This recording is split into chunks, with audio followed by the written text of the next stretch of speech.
Okay, part one of milling this big walnut log. I picked this thing up over the summer from the town I live in. It was in a backyard. It is 14 feet long, 41 inches across the butt here, like 35 is the small end. So this is a pretty significant walnut log find for me. This is not something that I happen upon in the Midwest very often. I got the first cut system all set up here. As always, it works flawlessly. This is a pretty straight log. There's not a lot of obstructions to work around. Had a couple knots and nubs here to work around. This is a spot where I dug out some metal. This thing was in a backyard and they had this J-bolt in it and these ties to support power line. So there's metal in this thing. I think I got this piece out, but there's possibility of more in there. Hopefully I miss it. Hopefully it doesn't do too much damage to the chain. Best case scenario, there's no more. So I'm gonna make my first cut here. Got everything set up and we're gonna get to making some sawdust. I'm gonna be making most of these slabs at 12/4. So we will get as many of them as we can. The top cut's gonna be kind of interesting because I'm gonna be taking way more off back there than I am down here. So the first one will be kind of odd, but the rest of them should be pretty good shape. And again, 14 feet long, you can do a lot with them. I'm gonna be using my trailer up there and the winch to drag the slabs forward. This, to me, and I've mentioned it before, the part where you're gonna get hurt in chainsaw milling is in the moving of the big slabs, especially these big monsters. They're gonna weigh several hundred pounds when they're milled. So that's where I'm at, and that's what we're gonna do. Use the trailer and drag them forward. So let's make a top cut.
All right, first top cut made.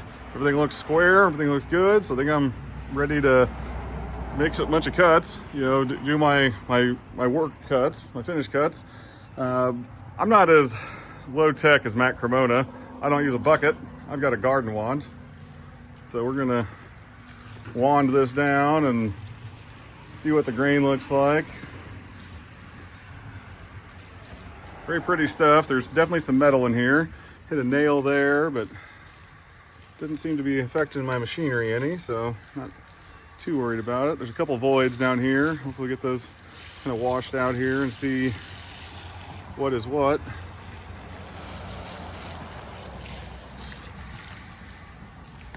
So that's just a limb.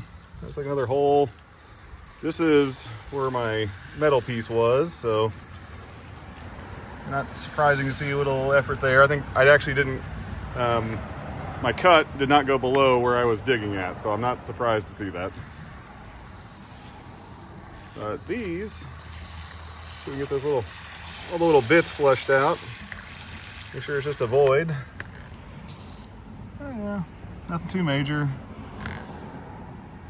This one's like a limb that failed, that got clipped off, so no big deal.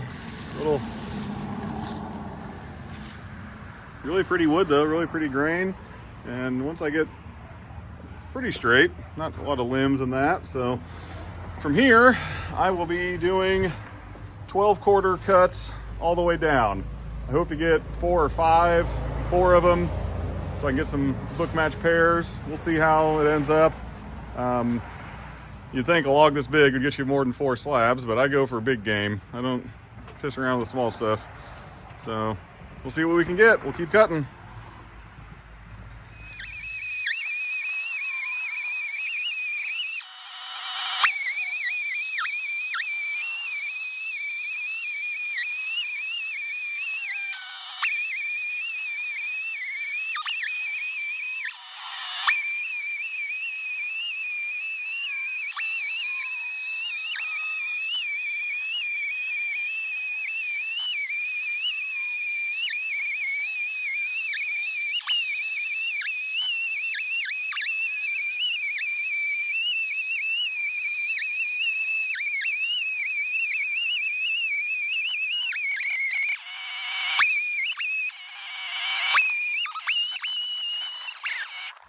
So this is kind of a bummer. I was cleaning this off and I found the remnants of a tooth kind of embedded in the wood there. I had just finished my second cut, so I got my first clean slab that I'll be able to use. There's some more metal. That's ultimately what happened, is I got some metal down here, a couple different spots. I got 2 nails there, another one there, and other than that, I mean, it looks good, but I'll get to the cause and effect here. But it's very straight grain and all that, but what has occurred, let me see if I can find this little bugger again. Here we go. So this tooth completely sheared off the chain. I don't think this is anything specific that Granberg could have changed. I mean, you hit metal, you hit metal. There's not any chain in the world that's going to hold up to it, but it sheared that off. All the rest of the teeth look like they're okay. They still feel pretty sharp and everything. They got some buildup going on them, but that's to be expected. So I'm going to keep going with this chain. It's kind of a bummer. These things cost pretty penny for this heavier gauge stuff, so it's what it is. That's why we charge for this stuff. But yeah, that's a bummer. Just sheared that baby right off. I would imagine I hit the nail and that kind of weakened it, and then hit something else and just popped off. So yeah, that's what we got. We'll just keep on plugging away. Well, we're running into problems. I've hit some steel already, and I just hit something pretty substantial because the chain got real loose and it just stopped cutting. So I gotta kind of tear down here and inspect for damage and see what I got. I have a couple spare chains, but in the interest of time, I don't know how much I can be able to keep filming and keep doing here because it's looking like rain and I got to do a lot of cleanup here. I've hit something substantial in this thing. With city trees, this is bound to happen. My issue is going to be getting replacement chain quick enough. Even with Granberg's quick shipping and all that, it takes a week or so to come from the West Coast to me. And I also got to figure out what I'm going to do with the log. Where I can keep cutting and whatever. So let me show you what I got going on here.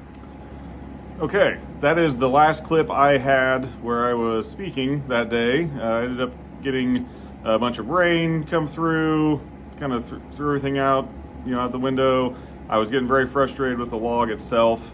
When that last clip ended, I had gotten basically halfway through a cut. It's a 14-foot log. I got 7 feet into it and I just stopped.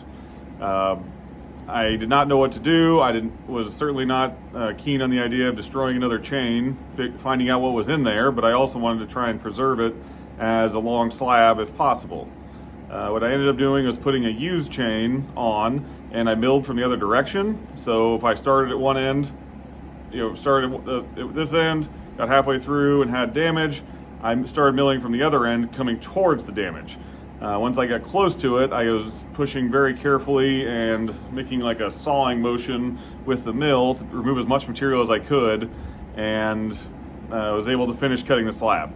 I did find 2, I don't know what size nails they were giant. I don't know what they would have held even. That was the center of the tree.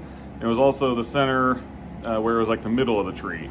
So some of them been there for a long, long time and caused a lot of damage. There's a lot of iron stains throughout it, and that's the most disappointing thing.